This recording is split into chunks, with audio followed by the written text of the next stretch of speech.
Phil Murphy here in the ESPN Esports studios, and would you believe that EU's already done with their regular split? Bunch of overachievers. But that's not going to stop us from bringing in Emily Rand to talk about this week's Global Power Rankings. And again, if you want this full list of rankings, you can head over to espn.com/esports or click the link in the description. But Emily, let's take a look at number 5 and how the mighty have fallen. Griffin, after being perched atop our rankings for so long, loses to Gen G, plummets to number 5. What happened to Griffin? Yeah, pour one out for Griffin.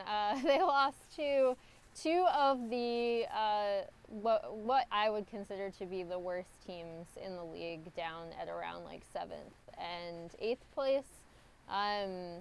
They just look, I mean, it's an accumulation of stuff that they struggled with last year, like their early game passivity has returned, and then also just their stubbornness in drafting, which isn't, I feel like a lot of times a team wins and you look at their draft and you're like, oh, the draft was horrible. That's not what I'm saying here. It's just that when something doesn't work, they very stubbornly try to push it through. And these aren't new issues. It's stuff that they've done in the past. They did it last year. I think they will be fine once they figure out how they want to be and how they want to play on this patch. But yeah, it was a very rough week for Griffin, and that's why they dropped out of first place. Well, one of the clubs that seized opportunity at number 4, Fun Plus Phoenix, up 2 spots from a week ago. I want to talk about Doinb, the linchpin of this squad. Get him going, the team does well. Shut him down, the team struggles. How does FPX work around that heavy reliance? They double down on it. So we saw in the games since our last Power Rankings, I believe we saw the EDG series and then also Sino Dragon series, where Doinb they did a couple of different things with him. They put him on Galio, which is always a plus because he can affect side lanes. He can also hold mid very well. It's a very mobile champion for him, which is kind of what they want. They want him unlocked, right, from mid.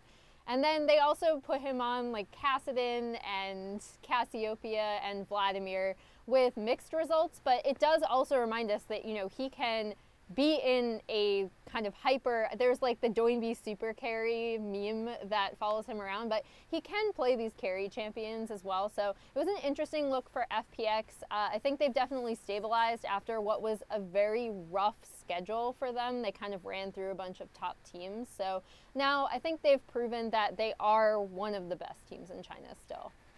Emily, at number 3, let's head over to Korea. The old guard continues to rise, 5th week in a row. SKT climbing the standings. Is this new SKT, Emily, in your estimation, in a position to make a run for first in the LCK?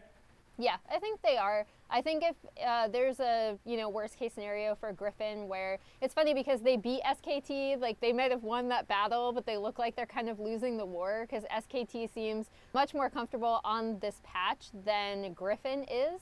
And I do think that they can continue to be because they can, get Khan going in the top lane. Teddy is still performing really well. Obviously, they still have Faker. And Klid is, trying to push for a little bit more early game proactivity. So hopefully we'll see them continue to grow on this patch. But yeah, I think there's a very realistic chance that SKT continues to outperform Griffin. And maybe we'll see the two of them in the finals. Highest placement of the year for SKT. I'm going to combine 2 and 1 as we head back to the LPL. We got Top Sports Gaming. Just took a loss to Team WE, so they're 2nd in China. And at number 1, the reigning, defending world champions, IG. Emily, how interchangeable are 1, 2, and 4 in these rankings? IG, Top Sports, and FPX? I still think FPX are slightly below TOP and IG. IG has had an incredibly easy schedule as of late, not going to lie. They're 3-0 in the past 3 weeks, but they have, not played the top of the LPL teams. So the only quote-unquote good team that they've played is kind of a rising WE before they really started their push towards playoffs, which ended in the victory over TOP today. So I think they're pretty interchangeable. I think what we're seeing is that we have still an incredibly strong group of teams in China at the top. And the reason why we kind of believe in Invictus Gaming, despite their penchant for maybe picking fights that they shouldn't have, is that they, again, we're looking at the current meta right now, right? And I think that they can be incredibly comfortable on this meta with facilitating the Shy and some of these top lane counter pick matchups that we're seeing.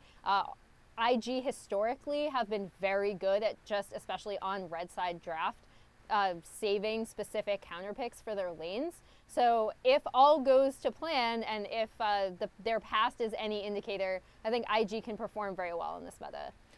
Emily Rand, comfortable on any meta.